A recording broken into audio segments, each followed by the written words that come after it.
નમસ્કાર, સમાચારોમાં હું છું આપની સાથે હિરલ મહેતા। રાજ્યસભા ચૂંટણીને લઈને મોટા સમાચાર સામે આવ્યા છે કે જ્યાં ભાજપના રાજ્યસભાના ઉમેદવારોના નામ જાહેર કરવામાં આવ્યા છે, જેમાં છે રાજુભાઈ શુક્લા, મુકેશ રાઠવાનું નામ જાહેર કરાયું છે, તો માનસી પરમાર અને જીતેન્દ્ર કણઝારિયાનું નામ પણ જાહેર કરવામાં આવ્યું છે। એટલે કે આ 4 નામની જાહેરાત કરવામાં આવી છે।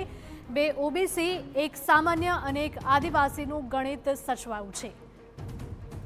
खूब ज महत्वना समाचार। छेल्ला घणा समयथी अटकळो चाली रही हती कि आखरे कोना नाम पर मोहर लागशे। घणा नामोनी पण चर्चाओ थई रही हती, त्यारे आखरे आ 4 नामनी जाहेरात थई चूकी छे। भाजपना राज्यसभाना उमेदवारोना नाम जाहेर थया छे अने तेमां राजुभाई शुक्ला, मुकेश राठवा, मानसी परमार अने जीतेन्द्र कणझारियानुं नाम शामिल छे। 2 ओबीसी, 1 सामान्य अने 1 आदिवासीनुं गणित सचवायुं छे। तो गुजरातनी 4 राज्यसभा बैठकों माटे 8 जून सुधी उम्मीदवारी पत्र भरी शकाशे।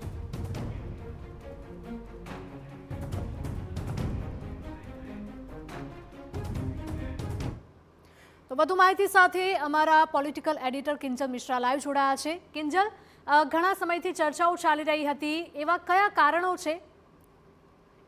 કારણો છે કે જે કારણોને ધ્યાનમાં રાખીને આ 4 નામની જાહેરાત કરવામાં આવી છે?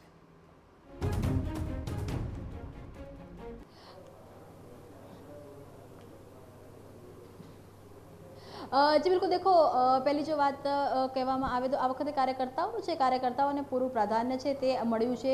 जो सीधी कार्यकर्ताओ तरीके बात करवामां आवे तो केम आ कार्यकर्ताने प्राधान्य मळ्युं तेना समीकरणोनी बात करीए। राजुभाई शुक्लाथी शरू करीए। राजुभाई शुक्लानी बात करीए तो खूब ज सीनियर आगेवान अत्यारे गुजरातनी अंदर भाजप प्रदेशना माळखामां प्रदेश प्रमुखनी जवाबदारी छे ते वहन करी रह्या छे। अलग अलग जिल्लाओनी अंदर ते प्रदेश प्रभारी तरीके पण रही चूक्या छे अने कही शकाय के नो न्यूसन्स प्रकारना एक कार्यकर्ता छे अने तेमने जे प्रकारे अनेक असाइनमेंट आपवामां आव्या हता ने जे असाइनमेंट तेमणे खूब ज सारी रीते सरळताथी पार पाड्या छे। तो कही शकाय के कार्यकर्ता जे प्रकारनो मेसेज मयंक नायकने ज्यारे जे ते समये चूंटणी राज्यसभामांथी आपवामां आव्या हता ने जे एक मेसेज आपवामां आव्यो तो ए प्रयास करवामां आव्यो अने कार्यकर्ता के जेमणे अत्यार सुधीमां जे पण जवाबदारी पार्टी सोंपी छे ए जवाबदारी अने तेमणे निभावी छे ए प्रकारना जे कार्यकर्ता राजू शुक्ला छे।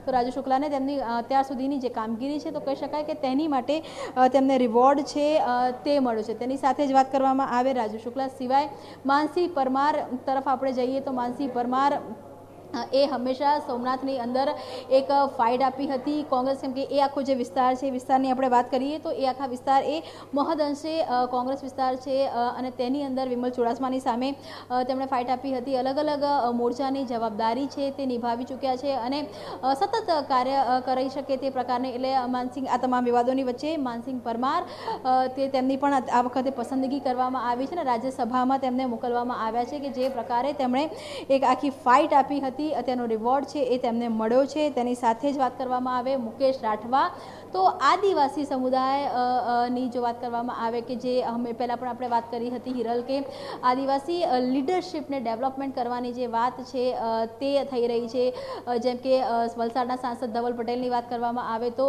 ट्राइब बेल्ट माटे आ जे चेहरो छे युवा चेहरो छे तेने आगळ वधारवामां आवी रह्यो छे। तो ते ज रीते मुकेश राठवानी वात करवामां आवे तो ते ज प्रकार ए आ जे चेहरो छे तेमने पण आगळ वधारवामां आवी रह्यो छे अने ट्राइब लीडरशिप ने क्यांक ध्यानमां राखी अने मध्य अने ट्राइब लीडरशिपना कॉम्बिनेशननी अंदर जे मुकेश राठवा छे तेमनी पसंदगी थई होय तेवुं मानवामां आवी रह्युं छे।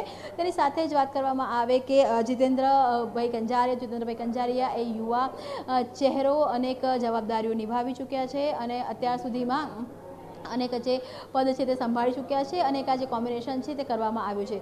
आम जोवामां आवे तो 2 ओबीसी जे कार्यकर्ताओने प्राधान्य मळ्युं छे अने तेनी साथे जे एससी जे कम्युनिटी छे तेने प्राधान्य मळ्युं नथी, परंतु 2 ओबीसी ने प्राधान्य मळ्युं छे। आप झोन तरफ जाओ तो सौराष्ट्रमांथी जे 2 नेताओ छे तेमनी पसंदगी करवामां आवी छे એટલે કે રામભાઈ મોકરિયાની જ્યારે એક્ઝિટ થઈ રહી છે તો સૌરાષ્ટ્રનો જે દબદબો છે સૌરાષ્ટ્રનો દબદબો વધારવાનો પ્રયાસ છે તે કરવામાં આવી રહ્યો છે। આપ જુઓ પુરુષોત્તમ રૂપાલા હોય કે પછી મનસુખ માંડવિયા હોય કે અનેક જે રાજેશ ચુડાસમા હોય તો તમામ જે नेता છે પાટીદાર नेता एससी नेता ओबीसी नेताનું એક જે કોમ્બિનેશન લોકસભામાં જોવા મળી રહ્યું છે સૌરાષ્ટ્રમાંથી તો 2 ઓબીસી જે નેતાઓનું કોમ્બિનેશન રાજ્યસભામાં પણ આગામી સમયમાં ગુજરાતમાંથી સૌરાષ્ટ્રમાંથી જોવા મળશે। સોંપી છે વિસ્તારક યોજનાની પણ જવાબદારી સોંપી છે. અત્યારે સુરેન્દ્રનગર જિલ્લાના પ્રભારી તરીકેનું દાયિત્વ છે અને પ્રદેશના કારોબારી સભ્ય તરીકેનું પણ દાયિત્વ છે. એ સારી રીતે પૂરું કરવાનો પ્રયાસ મેં કર્યો છે અને આ પણ જે ભગવાન આપણને જે શક્તિ અને ભક્તિ આપશે એ પ્રમાણે આ પણ કામ કરીશ. આભાર. Thank you. Thank you.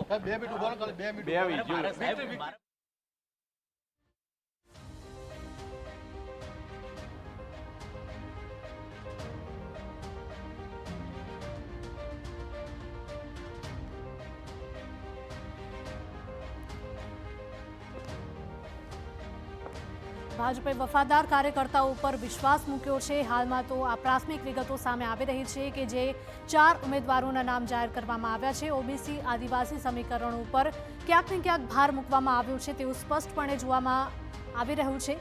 Raju શુક્લની પસંદગી કરવામાં આવી છે. સાથે સાથે સંગઠનને પ્રાથમિકતા આપતી આ પસંદગી થઈ હોવાનું સામે આવ્યું છે.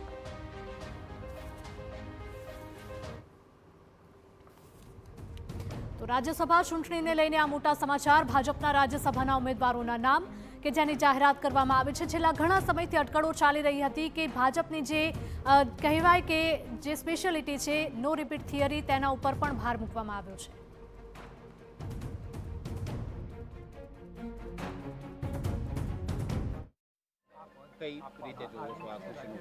ભારતીય જનતા પાર્ટીએ કડી શહેરના ઉપપ્રમુખથી લઈ અને આ રાજ્યસભાના સભ્ય સુધીનું જે પણ દાયિત્વ આપ્યું છે એ ભલીભાનથી પૂરું કરવાનો હંમેશા પ્રયાસ કર્યો છે. કઈ રીતે જવાબદારી નિભાવશો રાજ્યસભાના? પાર્ટી જે કાર્યકર્તાને જે કંઈ પણ જવાબદારી આપે છે એ હંમેશા ખૂબ સારી રીતે તમામ કાર્યકર્તા નિભાવતા હોય છે. એમ મને પણ પાર્ટીએ કડીના ઉપપ્રમુખથી લઈ કડી નગરપાલિકાના પ્રમુખ તરીકે, મહેસાણા જિલ્લા ભાજપના મહામંત્રી તરીકે અને અલગ અલગ જવાબદારીઓ જ્યારે સોંપી છે. વિસ્તારક યોજનાની પણ જવાબદારી સોંપી છે. અત્યારે સુરેન્દ્રનગર જિલ્લાના પ્રભારી તરીકેનું દાયિત્વ છે અને પ્રદેશના કારોબારી સભ્ય તરીકેનું પણ દાયિત્વ છે. એ સારી રીતે પૂરું કરવાનો પ્રયાસ મેં કર્યો છે અને આ પણ જે ભગવાન આપણને જે શક્તિ અને ભક્તિ આપશે એ પ્રમાણે આ પણ કામ કરીશ. આભાર. Thank you. તો પાર્ટીએ જે જવાબદારી સોંપી છે તેને સારી રીતે નિભાવવાનો પ્રયત્ન કરીશું તેવું રાજુભાઈ શુક્લએ નિવેદન આપ્યું છે.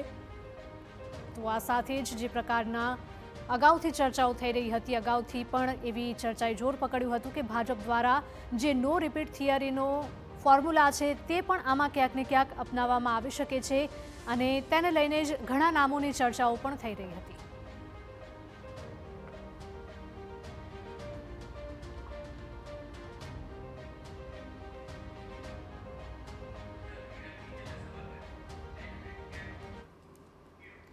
બિલકુલ કિંજલ, તો ઘણા દિવસથી આવી ચર્ચાઓએ જોર પકડ્યો હતો અને ખાસ કરીને આ ચારેય જે નામોની જાહેરાત કરવામાં આવી છે તો એમાં જ્ઞાતિ આધારિત ફેક્ટરને કેટલું ધ્યાનમાં રાખવામાં આવ્યું છે?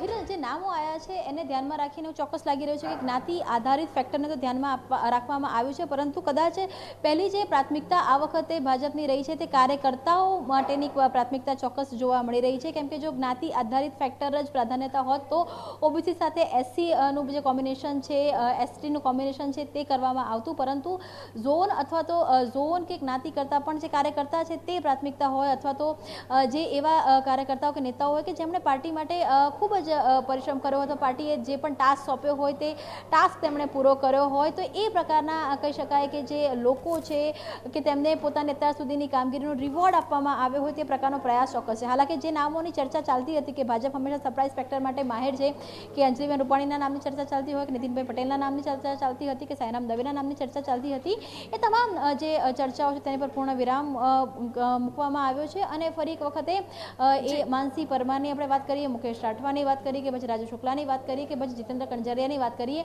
એક કાર્યકર્તાઓને મેસેજ આપવાનો પ્રયાસ કર્યો છે કે જે હંમેશા કેન્દ્રીય નેતૃત્વ પણ કહેતું હોય છે કે ભાજપ એ કાર્યકર્તાઓની પાર્ટી છે, તો કાર્યકર્તાઓની પાર્ટીમાં એક કાર્યકર્તા બૂથથી વડાપ્રધાન અને એક કાર્યકર્તા રાજ્યસભા કે લોકસભા સુધીની જવાબદારી નિભાવી શકે છે. એક મેસેજ આપવાનો પ્રયાસ છે તે ગુજરાતમાંથી કરવામાં આવ્યો હોય તેવું લાગી રહ્યું છે. બિલકુલ કિંજલ, માહિતી બદલ આપનો આભાર.